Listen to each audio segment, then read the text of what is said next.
കണ്ണൂരിലെ രാഷ്ട്രീയ കൊലപാതകങ്ങളുടെ പശ്ചാത്തലത്തിൽ നടന്ന ചാവേർ എന്ന സിനിമയിൽ ചെന്താർമര എന്ന പാട്ടിന് സംസ്ഥാന അവാർഡ് മികച്ച ഗാനരചയിതാവിനുള്ള സംസ്ഥാന അവാർഡ് കരസ്ഥമാക്കിയ ഹരീഷ് മോഹനും ചെന്താർമര എന്ന പാട്ട് മലയാളികൾക്ക് പാടി ഹിറ്റാക്കിയ പ്രണവുമാണ് ഇന്ന് നെറ്റ്വർക്ക് ചാനലിനൊപ്പമുള്ളത്. ഹരീഷ് മോഹന്റെയും പ്രണവിന്റെയും ചെന്താർമര എന്ന പാട്ടിന്റെയും വിശേഷങ്ങളിലേക്ക്.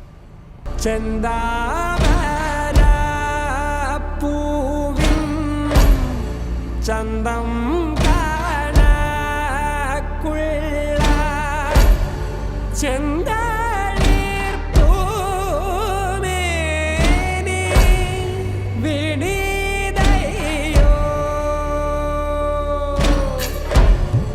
ഇറ്റേറ്റു ചോരും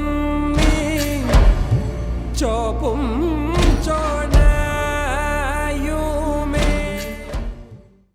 വീടിന് തൊട്ടടുത്തുള്ള ഒരു മനോഹരമായ കടവാണ്. ഇവിടെ കൂടുതലും സമയം സ്പെൻഡ് ചെയ്യാറുണ്ടോ?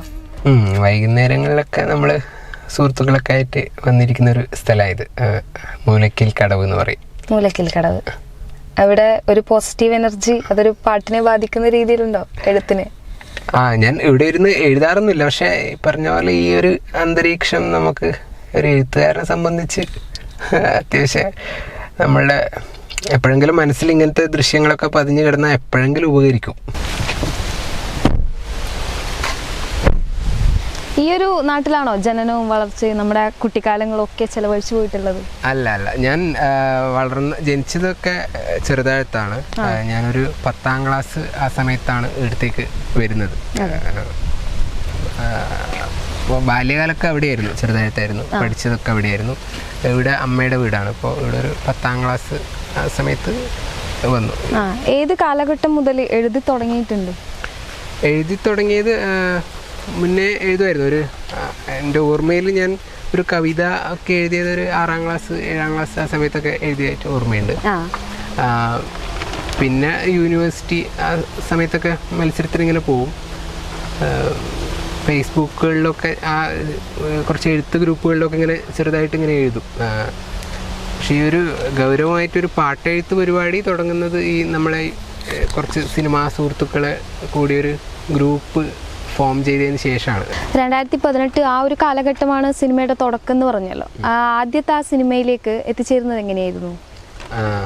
ഞാൻ ഈ പറഞ്ഞതുപോലെ കുറച്ച് മ്യൂസിക് വീഡിയോസ് കാര്യങ്ങളൊക്കെ ചെയ്തിട്ടുണ്ടായിരുന്നു. നമ്മൾ ആദ്യം ഒരു ചന്ദ്രേട്ടായനം എന്ന് പറഞ്ഞിട്ടൊരു മ്യൂസിക് വീഡിയോ ചെയ്തു. പിന്നെ അങ്ങനെ അതിൽ ഉള്ളം എന്ന് പറഞ്ഞൊരു മ്യൂസിക് വീഡിയോ അത്യാവശ്യം ശ്രദ്ധിക്കപ്പെട്ടു. നമ്മൾ കുറച്ച് ഫിലിം ഫെസ്റ്റിവലിലൊക്കെ പോയിട്ടുണ്ടായിരുന്നു. അപ്പോൾ ഈ കനകം കാമിനി കലഹത്തിലെ ഇതിൻ്റെ ഉള്ളത്തിൻ്റെ ഡയറക്ടർ നിബിൻ നാരായണൻ വർക്ക് ചെയ്തിട്ടുണ്ടായിരുന്നു.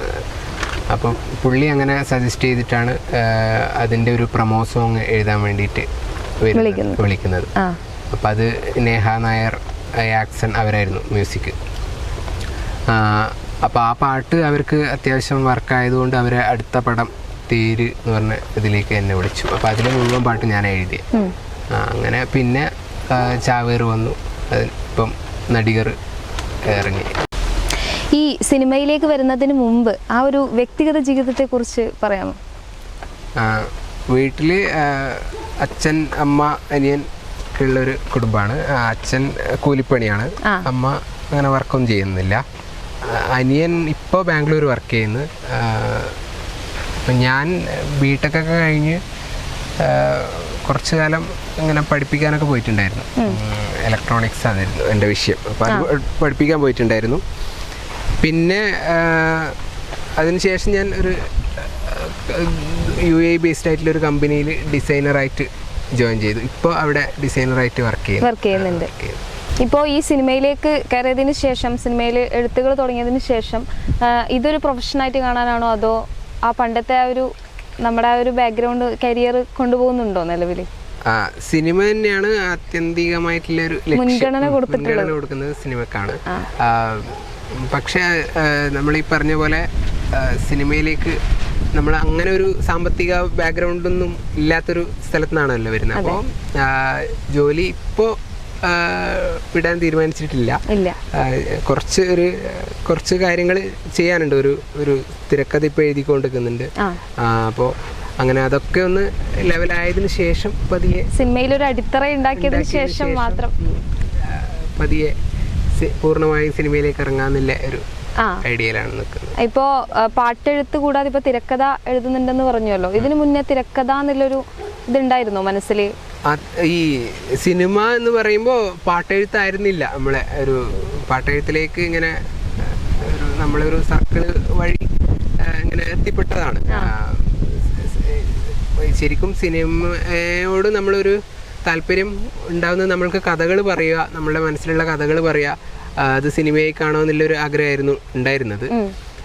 ഞാൻ ഒരു തിരക്കഥ, എൻ്റെ ഒരു സുഹൃത്തുണ്ട് അർജുൻ നാരായണൻ എന്ന് പറഞ്ഞ്, പുള്ളി എങ്കിലും ചന്ദ്രിക എന്ന് പറഞ്ഞൊരു സിനിമയുടെ റൈറ്ററാണ്. അപ്പം നമ്മൾ രണ്ടാളും കൂടി ചേർന്ന് ഒരു തിരക്കഥ ഫിനിഷ് ചെയ്തു. അതിങ്ങനെ ഒരു പ്രൊഡക്ഷൻ ഇങ്ങനെ സെറ്റാക്കിക്കൊണ്ട് നിൽക്കുവാണ്. അത് കഴിഞ്ഞ് ഞാനിപ്പോൾ ഒരു തിരക്കഥ ഇപ്പോൾ എഴുത്ത് തുടങ്ങിയിട്ടുണ്ട്. അത് പുള്ളി ഒരു നവാസ് എന്ന് പറഞ്ഞൊരു എറണാകുളത്തുള്ളൊരു സംവിധായകന് വേണ്ടിയിട്ടാണ് എഴുതുന്നത്. അപ്പോൾ ഇത് രണ്ടുമാണ്. അപ്പോൾ നമ്മളൊരു മുന്നേ ഉള്ളൊരു ലക്ഷ്യം എന്ന് പറഞ്ഞത് നമ്മളുടെ കഥകൾ സിനിമകളാവുക തന്നെയാണ്. പാട്ടെഴുത്ത് അതിൻ്റെ കൂടെ വന്ന് ചേർന്നതാണ്.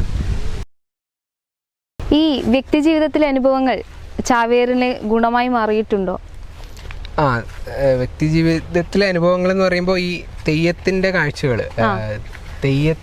തെയ്യം നമുക്കറിയാം, കണ്ണൂർ കാസർഗോഡിൽ എല്ലാവർക്കും ഒരു തെയ്യം എന്ന് പറഞ്ഞൊരു ഭയങ്കര വികാരമുള്ളൊരു സംഭവമാണല്ലോ.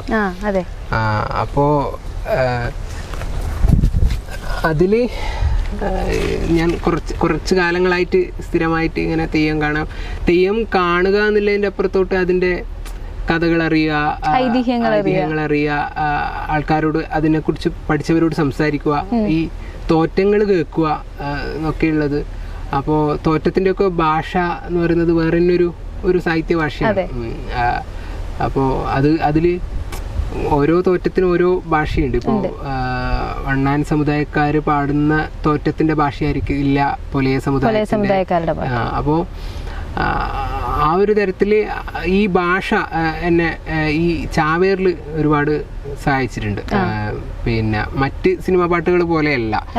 അപ്പോൾ ഞാൻ ഈ തോറ്റം പോലെയുള്ള പാട്ടുകൾ എന്ന് പറയുമ്പം തോറ്റത്തിൽ ഉപയോഗിക്കുന്ന പദം വാക്കുകൾ എങ്ങനത്തെ ഉള്ളതായിരുന്നു എന്ന് ഞാനൊന്ന് നോക്കി വെച്ചിട്ടുണ്ടായിരുന്നു. അങ്ങനെയാണ് ഞാൻ ഈ ചെന്തളിർ പൂമേനി എന്നൊക്കെ എഴുതിയത്. അതേ സമയത്ത് അത് തോറ്റത്തിൽ നിന്നുള്ള വാക്കുകളുമായിരിക്കണം, പക്ഷെ ഈ മലയാളിക്ക് മനസ്സിലാവുന്ന രീതിയിലേക്കും ആകണം. അങ്ങനെയുള്ള വാക്കുകൾ തെരഞ്ഞു പിടിച്ച് ഞാൻ ഉപയോഗിച്ചിട്ടുണ്ട്. അപ്പോൾ എൻ്റെ ഈ ഒരു തെയ്യത്തിൻ്റെ ഒരു യാത്ര എന്ന് പറയുന്നത് എഴുത്തിലും എൻ്റെ ഒരു എഴുത്തിൻ്റെ, അതായത് ഇത്തരം കഥകൾ അറിഞ്ഞതുകൊണ്ട് തന്നെ നമ്മുടെ ഒരു ഭാവനയ്ക്കും നമുക്ക് അങ്ങനെ ഭ്രാന്തമായി ചിന്തിക്കാൻ വേണ്ടിയിട്ട് ഒക്കെ അത്തരം കഥകളാണല്ലോ ഓരോ തെയ്യത്തിൻ്റെയും. അപ്പോൾ അത്തരത്തിൽ ഈ ഒരു യാത്ര സഹായിച്ചിട്ടുണ്ട് ഒരുപാട്. താങ്കളൊരു കണ്ണൂർ സ്വദേശിയാണ്, അതുപോലെ തന്നെ ഈ സിനിമ നടക്കുന്നത് കണ്ണൂർ വെച്ചല്ലേ, അപ്പോൾ കണ്ണൂരിൻ്റെ കാര്യങ്ങൾ കൂടുതലായി അറിയാനും സാധിക്കുമല്ലോ. അപ്പോൾ ഈ ചാവേർ സിനിമയിലേക്ക് വരുമ്പോൾ കണ്ണൂരിൻ്റെ ഒരു പൊളിറ്റിക്കൽ പശ്ചാത്തലം അതിലേക്ക് കൊണ്ടുവരാൻ വേണ്ടി കഴിഞ്ഞിട്ടുണ്ടോ? ഞാൻ അത് ഈ സിനിമ സംസാരിക്കുന്ന വിഷയം കണ്ണൂരിൻ്റെ ഒരു പൊളിറ്റിക്സും ഒരു ചാവേറുകളായി പോകുന്ന മനുഷ്യരെ കുറിച്ചൊക്കെയാണ്. ഞാൻ എൻ്റെ എഴുത്തിൽ ഇപ്പോൾ ചെന്താമര എന്ന് പറഞ്ഞ പാട്ടിലായാൽ പോലും, അല്ലെങ്കിൽ അതിനുശേഷമുള്ള പൂമാല എന്ന് പറഞ്ഞൊരു പാട്ടുണ്ട്, ഇതിലൊക്കെ ഞാൻ സംസാരിക്കാൻ ശ്രമിച്ചത് അപ്പോൾ ഓരോ പാട്ടിനും ആ സിനിമയുടെ അപ്പുറത്തോട്ട് അതിനൊരു വ്യക്തിത്വം അല്ലെങ്കിൽ ഒരു സംഭവം ഉണ്ടാവണമെന്ന് വിചാരിക്കുന്നുണ്ട് ഞാൻ. അപ്പോൾ ഒരു ഐഡൻറ്റിറ്റി ഉണ്ടാവണമെന്ന് വിചാരിക്കുന്നുണ്ട്. അപ്പോൾ ഈ പാട്ടിൽ ഞാൻ പറയാൻ ശ്രമിച്ചത് ഈ മനുഷ്യരുടെ ജീവന് ഇത്രമാത്രം വില കൽപ്പിക്കുന്നുള്ളൂ. അത് അവർ പോലും അറിയാത്ത കാരണങ്ങൾ കൊണ്ട് മനുഷ്യൻ ഇല്ലാതായി പോകുന്നുണ്ട്. അത് കഴിഞ്ഞാൽ അവരെ ഇല്ലാതായി പോയി കഴിഞ്ഞാൽ ബാക്കിയാവുന്ന മനുഷ്യരുണ്ട്. അവരുടെ മാനസിക അവസ്ഥകൾ നമ്മൾ മനസ്സിലാക്കേണ്ടതുണ്ട്. അത്തരം കാര്യങ്ങൾ ഞാൻ നമുക്കറിയാം, കണ്ണൂർ മാത്രമല്ല കേരളം മുഴുവനുള്ള ഒരു രാഷ്ട്രീയ പശ്ചാത്തലത്തിലുണ്ടാകുന്ന കൊലപാതകങ്ങളും അതുവഴി അതിൻ്റെ ഒരു വേദന പിന്നെ ജീവിതകാലം മുഴുവൻ പേറി അനുഭവിക്കേണ്ടി വരുന്ന മറ്റ് അവരെ കുടുംബങ്ങളൊക്കെ ചുറ്റുപാടുള്ള മനുഷ്യരെ കുറിച്ചൊക്കെ ഞാൻ അവരെക്കുറിച്ചാണ് ഞാൻ ഇതിൽ സംസാരിക്കാൻ ശ്രമിച്ചിട്ടുള്ളത് ഈ പാട്ടുകളിൽ. ഇത്തരം കാര്യങ്ങൾ നമുക്ക് അറിയുന്നത് കൊണ്ട് തന്നെ തെയ്യത്തിൻ്റെ ഒരു കഥ എന്നുള്ളൊരു കഥയും അതിൻ്റെ കൂടെ ഈ ഒരു പശ്ചാത്തലങ്ങളൊക്കെ ഉൾക്കൊണ്ടിട്ട് അങ്ങനെ ഞാൻ എഴുതിയിട്ടുണ്ടായിരുന്നത്. ഈ പാർട്ടി പൊളിറ്റിക്സിന് അപ്പുറത്തേക്ക് കൃത്യമായ രാഷ്ട്രീയം പറയുന്ന ഒരു സിനിമയാണല്ലോ ഈ ചാവേർ എന്ന് പറയുന്നത്. സിനിമ കൊണ്ട് രാഷ്ട്രീയം പറയുന്നത് പോലെ നമുക്കിപ്പോൾ പാട്ടിലൂടെ ആ പാട്ടിൻ്റെ വരികൾ കണക്ട് ചെയ്ത് വെക്കുന്നതിലൂടെ മ്യൂസിക് ചെയ്യുന്നതിലൂടെ നമുക്ക് കൃത്യമായ രാഷ്ട്രീയം പറയാൻ വേണ്ടി സാധിക്കുമോ? എല്ലാ കലാപ്രവർത്തനങ്ങളിലൂടെയും നമുക്ക് രാഷ്ട്രീയം സംസാരിക്കണം എന്ന് തന്നെയാണ് എൻ്റെ ഒരു നിലപാട്. നമ്മൾ ചെയ്യുന്ന കാര്യങ്ങളൊക്കെ അതാണ് ഞാൻ നേരത്തെ പറഞ്ഞതുപോലെ അതൊരു സിനിമയിലേക്ക് മാത്രം എഴുതി വെക്കപ്പെടുന്ന ഒരു പാട്ടിൻ്റെ അപ്പുറത്തോട്ട് അതിനൊരു അസ്തിത്വം ഉണ്ടാവണം. അത് പിന്നീട് ആൾക്കാർ സംസാരിക്കണം, അതിനെക്കുറിച്ച് ചർച്ച ചെയ്യണം. അതിൻ്റെ വരികളെ ഇഴകീറി പരിശോധിക്കുമ്പോൾ നമ്മൾ അതിൽ സംസാരിക്കാൻ വിചാരിച്ചിട്ടുള്ള കാര്യങ്ങൾ ആൾക്കാരിലേക്ക് കണക്റ്റ് ആവണം. അത് ഈ പറഞ്ഞതുപോലെ അത് ആരെങ്കിലുമൊക്കെ ഒരു ചിന്തിക്കാനുള്ള ഒരു ചെറിയൊരു വെളിച്ചമായിട്ട് സംഭവിക്കുകയാണെങ്കിൽ അത് നമ്മളുടെ ഒരു വിജയമാണ്. ഈ ഒരു കൊമേഴ്ഷ്യൽ സക്സസ്സിനപ്പുറത്തേക്ക് ആൾക്കാരിൽ ഇപ്പോൾ ഞാൻ പൂമാലയെ പോതിയെ എന്ന് പറഞ്ഞ പാട്ട് ഞാൻ വളരെ എനിക്കതിൽ ഏറ്റവും ഇഷ്ടപ്പെട്ട ഒരു പാട്ടാണ്. അത് ഞാൻ വളരെ ഹൃദയം തൊട്ട് എഴുതിയൊരു പാട്ടാണ്. അതിൽ ഇവിടെയുള്ള ഏറ്റവും സാധാരണക്കാരായിട്ടുള്ള മനുഷ്യന്മാർ അവരുടെ പ്രിയപ്പെട്ടവർ ഇല്ലാതായിക്കൊണ്ടിരിക്കുന്ന സമയത്ത് അവർ പിന്നീട് അവരുടെ ഒരു സർവൈവൽ എങ്ങനെയായിരിക്കും, അവർ പൂർണ്ണമായും ദൈവത്തെയൊക്കെ വിളിച്ച് കരഞ്ഞ് സ്വയം ആശ്വസിച്ച് സ്വയം ഉത്തരം കണ്ടെത്തി ഒക്കെ ആയിരിക്കും അവരുടെ ഒരു മരിച്ചുപോയ മനുഷ്യനെക്കാട്ടിയും ഏറ്റവും കൂടുതൽ ബുദ്ധിമുട്ട് അനുഭവിക്കുന്നത് ഇവരാണ്. അപ്പോൾ അവരുടെ ഒരു വിഷയം ആണ് ഞാൻ ഇതിൽ സംസാരിച്ചത്. അപ്പോൾ ആ പാട്ട് കേട്ട് ആർക്കെങ്കിലും അയ്യോ ഇങ്ങനെ കുറേ മനുഷ്യരുണ്ടല്ലോ, അവരുടെ ജീവിതം എങ്ങനെയായിരിക്കുമല്ലോ എന്ന് ചിന്തിക്കാൻ പറ്റിക്കഴിഞ്ഞാൽ അതാണ് നമ്മൾ ഈ പാട്ടിലൂടെ ചെയ്യുന്ന രാഷ്ട്രീയ പ്രവർത്തനം. പാട്ടിലൂടെ എന്നല്ല, ഇപ്പോൾ ഓരോരാൾക്കും ഓരോ കലാപ്രവർത്തകനും അവരുടേതായിട്ടുള്ള കലാപരിപാടികളിലൂടെ ഇത്തരം സമൂഹത്തോട് നിരന്തരം സംസാരിച്ചു കൊണ്ടിരിക്കണം, സംവദിക്കണം. അവരുടെ കാര്യങ്ങൾ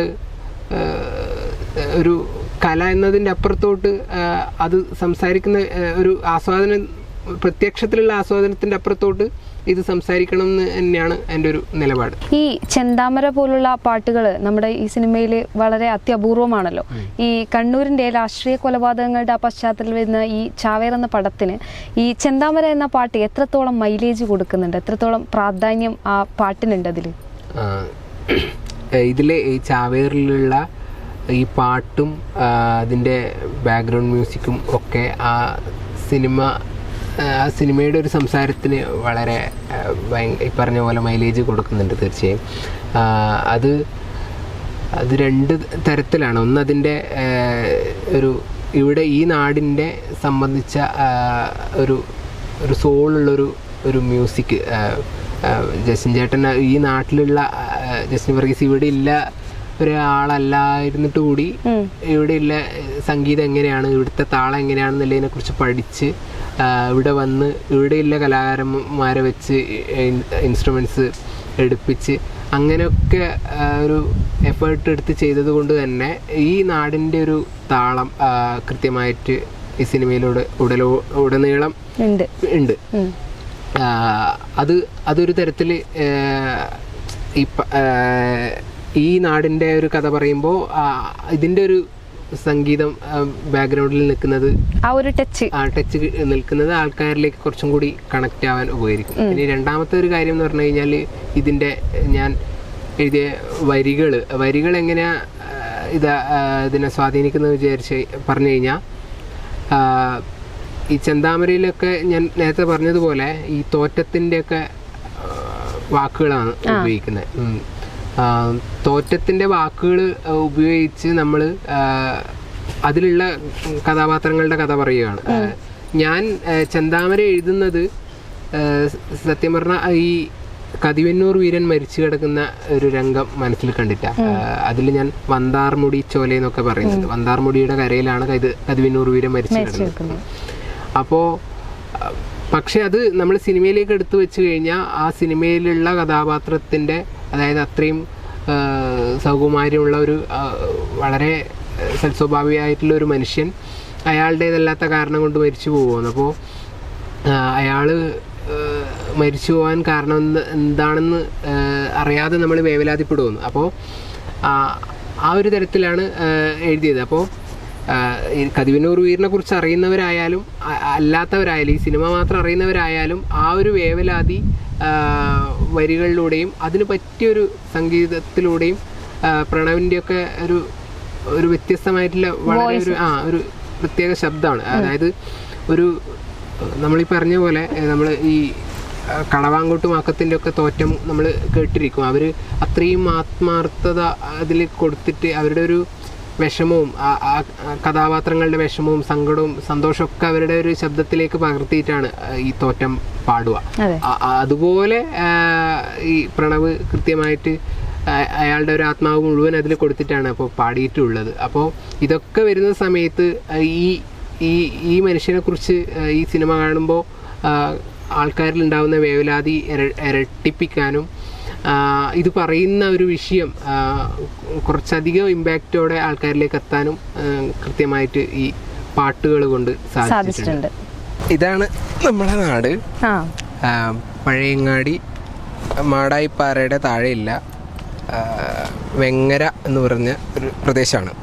അതിൻ്റെ ഒരു ഏറ്റവും അറ്റത്തുള്ള മൂലക്കീൽ എന്ന് പറഞ്ഞ ഒരു വളരെ ഒരു ഭയങ്കര ഗ്രാമീണ ഭംഗിയുള്ളൊരു സ്ഥലമാണ്. ഈ ആദ്യം ആ ചെറുപ്പകാലത്ത് എഴുതിക്കൊണ്ടിരിക്കുമ്പോൾ അല്ലെങ്കിൽ സിനിമയിലേക്ക് വരുന്നതിന് മുമ്പ് എഴുതിക്കൊണ്ടിരിക്കുമ്പോൾ എങ്ങനെയായിരുന്നു ഈ നാട്ടുകാരുടെയും വീട്ടുകാരുടെ ഒക്കെ പ്രതികരണവും ഇപ്പോൾ ഈ സംസ്ഥാന അവാർഡ് കരസ്ഥമാക്കി നിൽക്കുമ്പോഴുള്ള ആ ഒരു പ്രതികരണവും? ഞാൻ നേരത്തെ പറഞ്ഞതുപോലെ വളരെ ഒരു ഗ്രാമീണരായിട്ടുള്ള മനുഷ്യരാണ് ഇവിടെ. അവർക്ക് അങ്ങനെ സിനിമയായിട്ടൊന്നും അങ്ങനെ ഒരു ബന്ധം, ഒരു എക്സ്പോഷറോ അങ്ങനെയൊന്നും ഇല്ല. അപ്പോൾ ഞാനിങ്ങനെ എഴുതുന്നുണ്ട് എന്നറിയാം. ഇവിടെ മുന്നേ ഇവർക്കൊരു സിനിമയായിട്ടുള്ളൊരു കണക്ഷൻ ഉണ്ടായിരുന്നത് വിനീത് കുമാർ ഇവിടെ വീടുണ്ട്, പുള്ളിയുടെ വീട് ഇവിടെയാണ്. പക്ഷെ പുള്ളിയും എറണാകുളത്ത് താമസം. അപ്പോൾ അങ്ങനെ ഒരു സിനിമയായിട്ടുള്ള ഒരു അടുത്തൊരു പരിചയമോ അല്ലെങ്കിൽ സിനിമാ ലോകം എങ്ങനെയാണെന്നുള്ളതിനെ കുറിച്ചോ അല്ലെങ്കിൽ ഇപ്പോൾ ഉള്ള സിനിമകളെ കുറിച്ചൊന്നും അങ്ങനെ ഒരു പുതിയ യുവാക്കളുണ്ട് ഇവിടെ, അല്ലാത്ത മനുഷ്യന്മാർക്കൊന്നും അങ്ങനെ ഒരു ഐഡിയ ഇല്ല. അപ്പോൾ നമ്മളിങ്ങനെ എഴുതുന്നുണ്ട്. ഞാൻ ഇടയ്ക്കൊക്കെ കൊച്ചിയിലേക്കൊക്കെ പോവും. അപ്പോൾ അവരിങ്ങനെ ഞാൻ വല്ലപ്പോഴും ഇവിടെ ഇങ്ങനെ പ്രത്യക്ഷപ്പെടാറുള്ളൂ. ഇപ്പോൾ ഈ സിനിമയുടെ പരിപാടികളൊക്കെ ഞാൻ മിക്കവാറും കൊച്ചിയിൽ നിന്ന് ചെയ്യുക. അപ്പോൾ വല്ലപ്പോഴും ഒരു 1-2 ആഴ്ചയൊക്കെ ഗ്യാപ്പ് ഇട്ടിട്ട് അപ്പോൾ നീ എവിടെ പോയിരുന്നു അല്ലെ എപ്പോൾ വന്നു നല്ല അങ്ങനെ ചോദിച്ച് അന്വേഷിക്കുന്നതിൻ്റെ അപ്പുറത്തോട്ട് നമ്മളിങ്ങനെ വളരെ സീരിയസ് ആയിട്ട് സിനിമയെ കാണുന്നുണ്ടെന്നും ഇങ്ങനെ എഴുതുന്നുണ്ടെന്നുള്ളതിനെ കുറിച്ചൊന്നും അങ്ങനെ ഒരു ധാരണ ഉണ്ടായിരുന്നില്ല അവർക്കൊക്കെ. പക്ഷേ അവാർഡ് കിട്ടിയപ്പോൾ അവർക്ക് വല്ലാത്തൊരു സന്തോഷവും സ്നേഹമൊക്കെ ഉണ്ടായി. അവരുടെ ഒരു സ്വീകരണമൊക്കെ ഏർപ്പെടുത്തുകയുണ്ടായി, കടന്നപ്പള്ളി രാമേന്ദ്രനൊക്കെ വന്നിട്ട്. അപ്പോൾ അന്ന് ഞാൻ കൃത്യമായി അവരൊരു എക്സൈറ്റ്മെൻറ്റും സന്തോഷവും സ്നേഹമൊക്കെ അനുഭവിച്ചു. ഇപ്പോഴും ആൾക്കാർ മെസ്സേജ് അയക്കുന്നു, സംസാരിക്കുന്നു, ഇവിടെ നേരിട്ട് വരുന്നു. ഇപ്പോൾ ഈ പറഞ്ഞതുപോലെ അന്ന് ഉണ്ടായിരുന്നതിനപ്പുറത്തോട്ടൊരു സ്നേഹവും കരുതലൊക്കെ എനിക്ക് ഈ നാട്ടിൽ നിന്ന് കിട്ടുന്നുണ്ട്. വരികൾ എഴുതുന്നതിന് ഇന്ന സ്ഥലം അല്ലെങ്കിൽ ആ ഒരു പോസിറ്റീവ് എനർജി വേണം, അങ്ങനെ ഒരു നിർബന്ധമുള്ള ഒരാളാണോ? അങ്ങനെ ഒരു നിർബന്ധമൊന്നുമില്ല. നമ്മളുടെ എന്താ പറയുക, ഒരു മനസ്സ് കൃത്യമായിട്ട് ശരിയായിരിക്കുക എന്നുള്ളത് മാത്രമാണ്. അതിന് ചുറ്റുപാടും എങ്ങനെ ഇല്ലെന്ന് എന്നെ അങ്ങനെ ബാധിക്കാറില്ല. ഞാൻ ഇപ്പോൾ ഈ പൊലിക എന്ന് പറഞ്ഞ പാട്ട്, അതിൻ്റെ ഒരു ഭാഗം നമ്മൾ സ്റ്റുഡിയോയിൽ നിന്ന് എഴുതി നമ്മൾ ജസ്റ്റിനേട്ടന് അവർക്ക് കൊടുത്തു. അതിനുശേഷം അതിൻ്റെ ഒരു ബാക്കി പോർഷൻ അത് രണ്ടാമത്തെ ദിവസം എഴുതാമെന്നുള്ള രീതിയിലാണ് പിരിഞ്ഞത്. പക്ഷേ അന്ന് പിറ്റേന്ന് എനിക്ക് ഇവിടെ റൂമിൽ വന്നിട്ട് എഴുതാൻ പറ്റിയിട്ടുണ്ടായിരുന്നില്ല. അപ്പം ഞാൻ പെട്ടെന്ന് പിറ്റേ ദിവസം പോകുന്ന സമയത്ത് ആ ഒരു ധൃതിയിൽ ഊബറിന്ന് ഊബർന്നാണ് അതിൻ്റെ ബാക്കിയൊക്കെ എഴുതി. അത് പുള്ളി ഇങ്ങനെ ഒരു ബീറ്റ് പറഞ്ഞിട്ടുണ്ടായിരുന്നു. അപ്പോൾ ഞാനത് ആ ഒരു ബീറ്റിനനുസരിച്ച് കുറേ അങ്ങ് എഴുതി. അതൊരു ബ്രേക്ക് കിട്ടുന്നില്ല. പക്ഷെ എഴുതി പുള്ളിയെ കാണിച്ച സമയത്ത് പുള്ളി ഇത്ര പോരെ വേണ്ട, ഇവിടുന്ന് നമുക്ക് കട്ട് ചെയ്യാം, ഇത് അടുത്തതിലേക്ക് ഇടാം എന്നു പറഞ്ഞാൽ അങ്ങനെ ഒരു മുറിക്കലും പരിപാടികളൊക്കെ പുള്ളി ചെയ്തു. പക്ഷേ പറഞ്ഞ പോലെ ഞാൻ ആ സമയത്തൊരു അത് നമ്മൾക്ക് കൊടുക്കണമെന്നും ഉള്ളത് കൊണ്ട്, അല്ലെങ്കിൽ ആ പാട്ടിൻ്റെ ഒരു സോള് നമ്മൾ ഉള്ളിൽ കിടന്നു. ഇന്നലെ വിത്തിട്ട് കഴിഞ്ഞത് കൊണ്ട് തന്നെ നമുക്കത് പെട്ടെന്ന് ഊബർന്നായാലും ഇവിടുന്നായാലും എഴുതാൻ പറ്റി. ഇപ്പം ഞാൻ പറഞ്ഞു വന്നത്, നമുക്ക് ആ ഒരു പാട്ടിനോടുള്ളൊരു ഒരു സ്നേഹം ഉള്ളിൽ വന്നു കഴിഞ്ഞാൽ, അല്ലെങ്കിൽ നമ്മളുടെ അതിനനുസരിച്ച് നമ്മളൊരു മാനസിക നിലയും ഒക്കെ ആണെങ്കിൽ നമുക്ക് എവിടെ നിന്ന് വേണമെങ്കിലും എഴുതാം, പ്രശ്നമില്ല. ഇല്ല. ഇത് അച്ഛൻ. നമസ്കാരം. അച്ഛൻ്റെ പേര് മോഹനൻ എന്നാണ്. അച്ഛൻ കൂലിപ്പണിയായിരുന്നു, ഇപ്പോൾ ഒന്നും ചെയ്യുന്നില്ല. ഇത് അമ്മ രമണി. അമ്മ വീട്ടിൽ തന്നെയാണ്. പിന്നെയുള്ളവർ അനിയനാണ്. അവൻ ബാംഗ്ലൂർ വർക്ക് ചെയ്യുന്നു, ഒരു മെഡിക്കൽ കോഡിങ് കമ്പനിയിൽ വർക്ക് ചെയ്യുന്നു. ഇതാണ് കുടുംബം. എന്ത് തോന്നുന്നു, മകൻ ഇങ്ങനെ ഒരു ചെറുപ്പത്തിലേ എഴുതി ഇതില്ലല്ലോ, അപ്പോൾ സിനിമയിലെത്തും, ഇങ്ങനെ ഒരു സംസ്ഥാന അവാർഡ് കിട്ടുന്നൊക്കെ പ്രതീക്ഷിച്ചിരുന്നോ? ഇല്ല അല്ലേ? ചെറുപ്പത്തിലേ എഴുതുന്നു, നന്നായിട്ട് അറിയാം. എല്ലാം സപ്പോർട്ടീവായിട്ട് നിങ്ങൾ കൂടെ ഉണ്ടായിരുന്നു ആ സമയത്തെ? സ്വന്തം തന്നെ അതെ, നമ്മളെ സപ്പോർട്ട് ഇല്ലാണ്ട് തന്നെ സ്വയം തന്നെ എഴുതി വന്നത്. പക്ഷെ എങ്കിലും എല്ലാ പ്രോത്സാഹനം തന്നെയായിരുന്നു അല്ലേ എല്ലാ കാര്യത്തിലും? ഒരു പ്രതീക്ഷ മാത്രം. അങ്ങനെ എഞ്ചിനീയറിംഗ്, ഇലക്ട്രോണിക്സ് എഞ്ചിനീയറിംഗ് പഠിച്ച് കോളേജിൽ ഈ സിനിമ എന്ന മേഖലയിലേക്ക് ഇറങ്ങുന്നില്ലൊരു ധാരണ ഉണ്ടായിരുന്നു? അല്ല, ഓനെ ഉണ്ട് സിനിമ എന്നുള്ള ഒരിതുണ്ടായിരുന്നു. നമ്മളെ അങ്ങനെ പ്രതീക്ഷിച്ചില്ല. ഇല്ല. 10 കഴിഞ്ഞപാട് പറഞ്ഞ് സിനിമയിലേക്ക് പോകുന്ന നമുക്കിന് മുന്നില്ല, പഠിക്കണ്ട്, അന്ന് സിനിമ പഠിക്കണം. ഞാൻ സിനിമയൊന്നും നമുക്ക് പറഞ്ഞല്ല മോനെ, പഠിച്ചൊരു ജോലിക്കാരനാവണം, അതാ എൻ്റെ ആഗ്രഹം എന്ന് പറഞ്ഞു. ഇപ്പോ എല്ലാരും അറിയപ്പെടുന്ന ഒരു നല്ല എഴുത്തുകാരനെയും അറിയില്ലേ?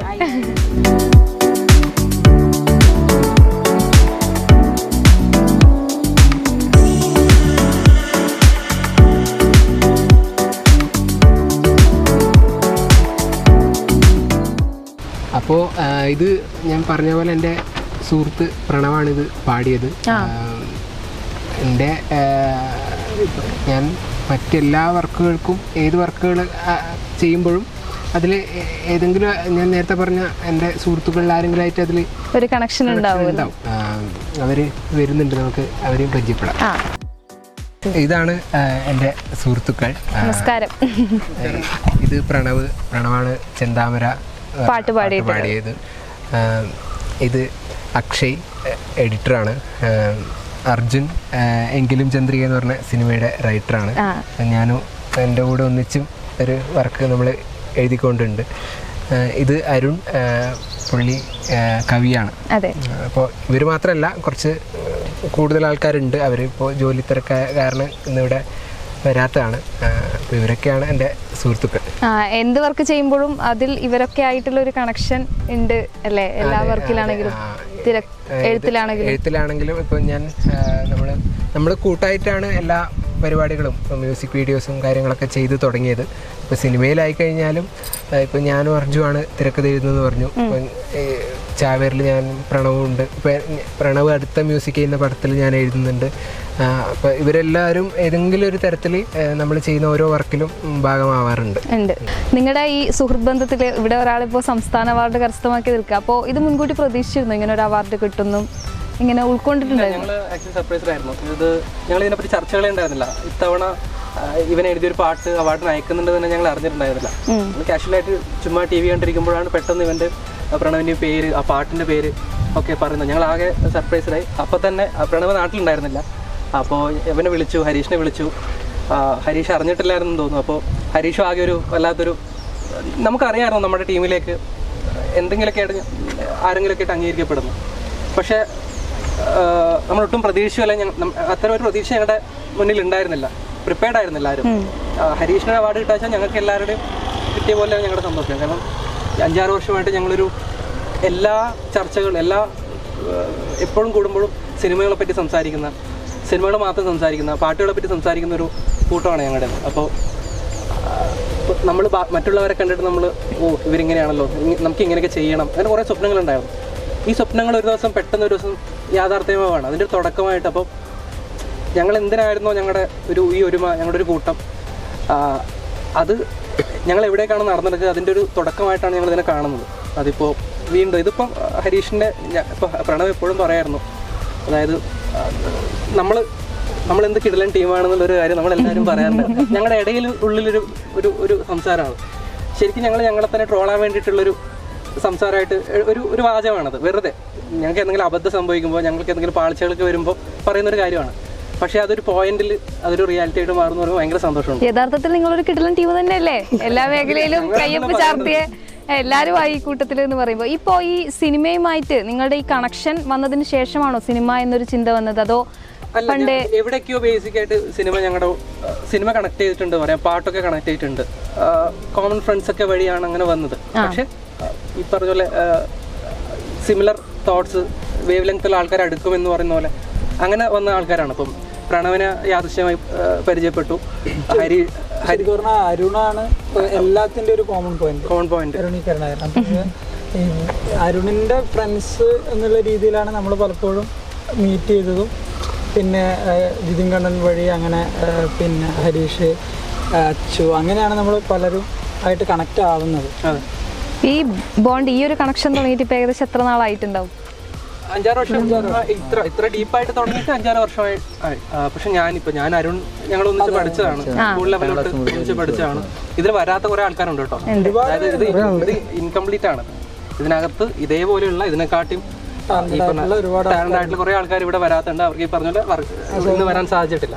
കുറെ ആൾക്കാരുണ്ട്. അപ്പോൾ ഇതൊരു വലിയൊരു ടീമാണ്. ഞങ്ങളൊരു 15-20ഓളം പേരുള്ള ഒരു ടീമാണ്. ഞങ്ങൾ വല്ലപ്പോഴൊക്കെയാണ് കാണുന്നത്. ഇപ്പോൾ ഈ പറഞ്ഞ പോലെ ജീവിതത്തിന്റെ ഓരോ തിരക്കങ്ങളായിട്ട് ഇപ്പം, അതായത് ഒരു കുറച്ച് വർഷം മുമ്പ് വരെ സ്ഥിരം ദിവസം കണ്ടുകൊണ്ടിരുന്ന ആൾക്കാരാണ്. ദിവസം ഞങ്ങളുടെ മാടായിപ്പാറ, ഇതുപോലെ പയ്യന്നൂർ കോളേജൊക്കെ വെച്ചിട്ട് ഞങ്ങളുടെ സ്ഥിരം ഹാങ് ഔട്ട് പ്ലേസ് ആയിരുന്നു അതൊക്കെ. അവിടെ നിന്നാണ് ഞങ്ങൾ സിനിമയെ പറ്റിയിട്ടും ബാക്കി സ്വപ്നങ്ങളെ പറ്റിയിട്ടൊക്കെ സംസാരിച്ചിരുന്നത്. ഇപ്പോൾ ഈ ഒരു സൗഹൃദം എന്നതിനപ്പുറം ഒരു തിരക്കഥയിലൊരു പാർട്ട്നേഴ്സ് കൂടിയാണല്ലോ അല്ലേ? അപ്പോൾ ആ ഒരു അനുഭവം എങ്ങനെയാ? നല്ല അനുഭവമാണ് അത്. മീൻസ് അതിൻ്റെ തുടക്കം, അത് നമ്മൾ 1-2 വർഷമായി വർക്ക് ചെയ്യാൻ തുടങ്ങിയിട്ട് നമ്മളതിൻ്റെ വരുന്നതേ ഉള്ളൂ, പ്രൊജക്റ്റായി വരുന്നതേ ഉള്ളൂ. അതിൻ്റെ ചർച്ചകളിലാണ്. നേരത്തെ അർജുൻ പറഞ്ഞതുപോലെ തന്നെ നമ്മൾ തീരെ പ്രതീക്ഷിച്ചിട്ടുണ്ടായില്ല ഇങ്ങനെ ഒരു അവാർഡിന് പോയതുപോലും, ആ പാട്ട് പോയതുപോലും നമ്മൾ അറിഞ്ഞിട്ടുണ്ടായില്ല. അപ്പോൾ അങ്ങനെ കിട്ടുമ്പോൾ അത് ഒരു ഇരട്ടി മധുരം എന്നുള്ളൊരു ഫീലാണ് ഉണ്ടായത്. പെട്ടെന്ന് ഗ്രൂപ്പിലാണ്, അർജുനാണ് ആദ്യം ടി വിയിൽ കണ്ട് ഗ്രൂപ്പിൽ പറഞ്ഞത്. പെട്ടെന്ന് എന്താ പറയുക, എന്താ ചെയ്യേണ്ടത്, എങ്ങോട്ടാണ് പോകേണ്ടതെന്ന് അങ്ങനെ നമുക്ക് പേഴ്സണലി ഒരാൾക്കും കിട്ടിയ ഫീലാണ് ഉണ്ടായത്. അപ്പോൾ ഈ പെട്ടെന്ന് ഇവനെ വിളിച്ചു, ഇവൻ പയ്യന്നൂരുണ്ടെന്ന് പറഞ്ഞു. നമ്മളെല്ലാവരും അന്നേരം തന്നെ നേരെ ഇങ്ങോട്ടേക്ക് വന്നു. ആ ദിവസം തന്നെ നമ്മളെ ഇത്രയും കാലത്തെ ഒരു ജേണി ഉണ്ട്, നമ്മുടെ സിനിമ സ്വപ്നം, സിനിമ മോഹം എന്നൊക്കെ പറഞ്ഞിട്ടുള്ള ചർച്ചകൾ എന്ന് പറഞ്ഞിട്ടുള്ള ആ ജേണി ഒരു പോയിന്റിലെത്തി, ഒരു 2 പടിയിൽ മുകളിലെത്തി എന്നുള്ളൊരു ഫീലാണ് ഉണ്ടായത് നമുക്ക്. അങ്ങനെ ഒരു ഫീല് കിട്ടിയത് വലിയൊരു ഭാഗ്യമായിട്ടാണ് കാണുന്നത്. പറഞ്ഞപ്പം ആദ്യം ആരും വിശ്വസിച്ച, അതെന്ന് വെച്ചാൽ ആരോ ട്രോളായിട്ട് ഇട്ടതാണ്. പൊതുവെ ഗ്രൂപ്പിൽ അങ്ങനെ ഇടലുണ്ട് ഓരോന്നിങ്ങനെ പറഞ്ഞിട്ട്. അപ്പം അങ്ങനെയാണ് ആദ്യം വിചാരിച്ചു. പിന്നെ ടി വിയിലെ വീഡിയോ എല്ലാവരും പോസ്റ്റ് ചെയ്ത് കണ്ടിട്ട് ഞാൻ ഇവനെ വിളിച്ചു. അപ്പോൾ ഇവർ പറഞ്ഞ ഏടാ ഒന്നും തിരിയാണ്ട് പയ്യന്നൂരെ നടക്കുന്നുണ്ട് പറഞ്ഞു. നേരെ പോയി വണ്ടി എടുത്ത് കൂട്ടി നേരെ നാട്ടിലേക്ക് വന്നു. അപ്പോൾ തന്നെ അറിഞ്ഞപ്പോൾ ഒരുപാട് സന്തോഷം തോന്നി. ഹരീഷ് ചേട്ടനായിട്ട് ഒരു കൂടിക്കാഴ്ച, ഒരു ഇന്റർവ്യൂ നടത്തുമെന്ന് വിചാരിച്ചപ്പോൾ ഇത്ര വലിയൊരു സൗഹൃദം പരിചയപ്പെടാൻ പറ്റുന്നുള്ള സ്വപ്നത്തിൽ പോലും വിചാരിച്ചിട്ടുണ്ടായില്ല. വളരെയധികം സന്തോഷമുണ്ട് നിങ്ങളെ കാണാൻ പറ്റിയതിലും സംസാരിക്കാൻ പറ്റിയതിലും. വളരെയധികം സന്തോഷം. ഈ ചാവേർ എന്ന പടത്തിലേക്ക് എങ്ങനെയാണ് പാടാൻ വേണ്ടിയിട്ട് പ്രണവായിട്ട് എത്തിച്ചേരുന്നത്? ചാവേറിലോട്ട് വരുന്നത് ശരിക്കും പറഞ്ഞാൽ ജസ്റ്റിൻ വർഗീസായിട്ടുള്ളൊരു സൗഹൃദത്തിന് പുറത്താണ്. അതായത് ജസ്റ്റിനേട്ടനായിട്ട് ഏകദേശം ഒരു 3 വർഷത്തോളമായിട്ടുള്ളൊരു പരിചയമാണ്. അപ്പോൾ അതെന്ന് പറഞ്ഞാൽ ജസ്റ്റിനേട്ടൻ്റെ കൂടെ അസിസ്റ്റൻ്റായിട്ട് നിൽക്കുന്ന മൻസൂർ എന്ന് പറഞ്ഞിട്ടുള്ള ഒരാളുണ്ട്. മൻസൂർ എൻ്റെ ജൂനിയറായിട്ട് പയ്യന്നൂർ കോളേജിൽ പഠിച്ച ആളാണ്. അപ്പോൾ മൻസൂറാണ് എന്നെ ജസ്റ്റിനേട്ടനെ പരിചയപ്പെടുത്തുന്നത്. അപ്പോൾ ഒരു 3 വർഷം മുന്നേ പുള്ളി കണ്ണൂർ ഒരു പടത്തിൻ്റെ ആവശ്യത്തിന് വേണ്ടിയിട്ട് ചില റെക്കോർഡിങ്ങിൻ്റെ ആവശ്യത്തിന് വന്നു. അപ്പോൾ നമ്മുടെ തെയ്യമായിട്ട് ബന്ധപ്പെട്ട ചീനിക്കുഴൽ എന്ന് പറഞ്ഞിട്ടുള്ളൊരു ഇൻസ്ട്രുമെൻ്റ് അല്ല. അപ്പോൾ അത് റെക്കോർഡ് ചെയ്യാൻ വേണ്ടിയിട്ട് മൻസൂർ എൻ്റെ സഹായം തേടി. ഞാനാണ് അത് വായിക്കുന്ന ഒരാളെ മൂപ്പർക്ക് കണക്ട് ചെയ്ത് കൊടുത്തത്. അപ്പോൾ അങ്ങനെയാണ് ആദ്യമായിട്ട് പരിചയപ്പെടുന്നത്. പരിചയപ്പെട്ടതിന് ശേഷം പിന്നെ മൻസൂർ ഞാൻ പാടിയ നമ്മുടെ ഹരീഷ് തന്നെ വരി എഴുതി ഞാൻ മ്യൂസിക് ചെയ്തൊരു ഉള്ളം എന്ന് പറഞ്ഞിട്ടുള്ള മ്യൂസിക് വീഡിയോ ഉണ്ട്. നിബിൻ നാരായണനാണ് ഡയറക്റ്റ് ചെയ്തത്. നമ്മുടെ സർക്കിളിൽ തന്നെയുള്ള ആൾക്കാരാണ്. ജിതിൻ കണ്ണനൊക്കെയാണ് അത് അഭിനയിച്ചത്. നമ്മൾ ഇതുവരെ ചെയ്ത മ്യൂസിക് വീഡിയോസിൽ നമുക്ക് ഏറ്റവും ഫേവറേറ്റ് ഉള്ളതായിരിക്കും. അപ്പോൾ ആ സോങ് ശരിക്കും ജസ്നേട്ടന് മൻസൂർ കേൾപ്പിച്ചു. അപ്പോൾ ജസ്നേട്ടന് ഭയങ്കര ഇഷ്ടപ്പെട്ടു വോക്കല്. അങ്ങനെ ജസ്നേട്ടൻ എന്നെ വിളിച്ചു.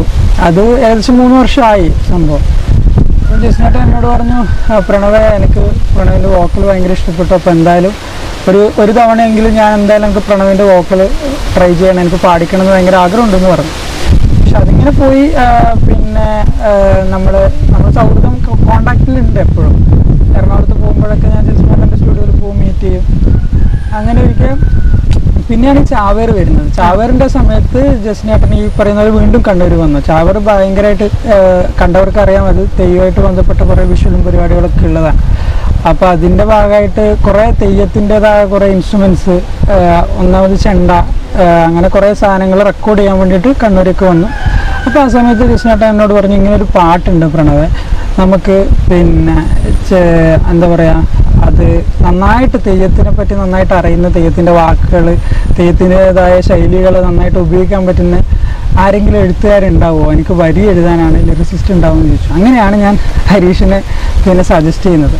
അപ്പോൾ എനിക്കുറപ്പാണ് ഹരീഷിനെ സംബന്ധിച്ചത് വളരെ എളുപ്പമുള്ള കാര്യമാണ്. ഹരീഷ് എത്രയോ വർഷങ്ങളായിട്ട് തെയ്യത്തിനെ പറ്റി വളരെ അഗാധമായിട്ട് പഠിക്കുന്ന ആളാണ്. കിലോമീറ്ററോളം നടന്നു പോയി തെയ്യം കണ്ടുവരുന്ന ഒരാളാണ് ഹരീഷ്. അപ്പോൾ ഇവനെ സംബന്ധിച്ച് പിന്നെ അത് വളരെ എളുപ്പമുള്ള കാര്യമാണ്. അപ്പോൾ ഞാൻ ഹരീഷിനെ സജസ്റ്റ് ചെയ്തു. ഹരീഷിനെ സജസ്റ്റ് ചെയ്തിട്ടാണ് നമ്മളൊരു ദിവസം കൊച്ചിയിലേക്ക് പോയി ജസ്നേട്ടൻ ഇങ്ങനെ ഈ ട്യൂണ് ചെയ്തിട്ട് ഒരു ഐഡിയ പറഞ്ഞിട്ട് ഹരീഷിനെ കൊണ്ട് എഴുതിക്കുന്നത്. എൻ്റെ മുമ്പ് നിന്നാണ് ഹരീഷ് ഫസ്റ്റ് വരി എഴുതുന്നത്. അതായത് ഒരു 5 മിനിറ്റ് കൊണ്ട് തന്നെ ഇവൻ പല്ലവി ഒരു സ്ട്രക്ചർ ഉണ്ടാക്കി കൊടുത്തു. അപ്പോൾ ജസ്നേട്ടന് ഭയങ്കര ഇഷ്ടപ്പെട്ടു. ജസ്നേട്ടൻ അത് പിന്നെ അതിൻ്റെ ബാക്കിയുള്ള പ്രോഗ്രാമിങ് കാര്യങ്ങളൊക്കെ കഴിഞ്ഞിട്ട് വിളിക്കാമെന്ന് പറഞ്ഞു. അപ്പോഴും ഞാൻ ഇന്നല്ല ഈ വർക്കിൽ, ഹരീഷ് ഓൾറെഡി ഇന്നാണ്. അപ്പോൾ പിന്നെ അങ്ങനെ ജസ്നേട്ടൻ ഇതിൻ്റെ പ്രോഗ്രാമിങ്ങും പരിപാടികളൊക്കെ, കമ്പ്യൂട്ടർ പ്രോഗ്രാം പരിപാടികളൊക്കെ ചെയ്തതിന് ശേഷം ഒരു ദിവസം എന്നെ വിളിച്ചിട്ട് പറഞ്ഞു, പ്രണവ് നമുക്കതൊന്ന് പാടി നോക്കിയാലോ എന്ന് പറഞ്ഞു. അങ്ങനെയാണ് വീണ്ടും കൊച്ചിയിലേക്ക് പോകുന്നത്. പോയിട്ട് എന്നെ കൊണ്ട് ജസ്നേട്ടൻ നിന്ന് പാടിച്ചു. അപ്പോൾ പാടിച്ചതിന് ശേഷവും ജസ്നേട്ടന് ഭയങ്കര ഓക്കെ ആയി, ഭയങ്കര താല്പര്യമായി. പക്ഷെ ജസ്നേട്ടൻ എന്നോട് ഓക്കെ പറഞ്ഞില്ല. അപ്പോൾ എന്നോട് പറഞ്ഞു, പ്രണവ് നമുക്കിത് ഓക്കെ ആവണമെങ്കിൽ ടീനിച്ചേട്ടൻ, ടീനി പ്രൊഫസൻ ഡയറക്ടറുടെ ഒക്കെ അഭിപ്രായം അറിയണം. അപ്പോൾ അത് കഴിഞ്ഞിട്ട് ഞാൻ നിന്നെ വിളിക്കാം, നമുക്ക് നോക്കാം, എനിക്ക് വിശ്വാസമുണ്ട് ഇത് ഓക്കെ ആയിരിക്കും എന്ന് പറഞ്ഞു. അങ്ങനെ ഒരു ദിവസം രാത്രി ഒരു 12 മണി 1 മണി സമയത്താണ് ജസ്നേട്ടൻ വിളിച്ചിട്ട് എന്നോട് പറയുന്നത്, പ്രണവേ ഓക്കെയാണ്, എല്ലാവർക്കും ഭയങ്കര ഇഷ്ടമായി, നമുക്ക് ഈ വോക്കൽ തന്നെ ഫിക്സ് ചെയ്യാം, ഭയങ്കര ഹാപ്പിയാണെന്ന് പറഞ്ഞിട്ട് പറയുന്നത്. അങ്ങനെയാണ് ഇതിലേക്ക് വരുന്നത്. ശരിക്കും രണ്ടുപേരും ഇതിലേക്ക് എത്തുന്നത് ആ ഒരു കണക്ഷനിലൂടെയാണ്. അതെ അതെ അതെ.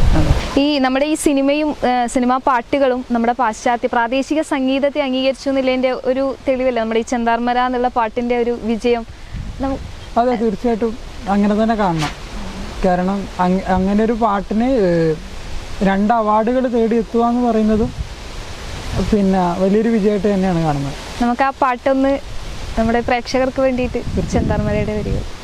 ചെന്താമര പൂവിൻ ചന്തം കാണക്കുള്ള ചെന്താളിർ പൂമേനി വിണിതയോ ഇട്ടേറ്റു ചോരും നീ ചുവപ്പും ചുണയുമേ വെന്തു പോവാനിവൻ എന്തോ ചെയ്തു വരിക വേണോ വരിക വേണോ.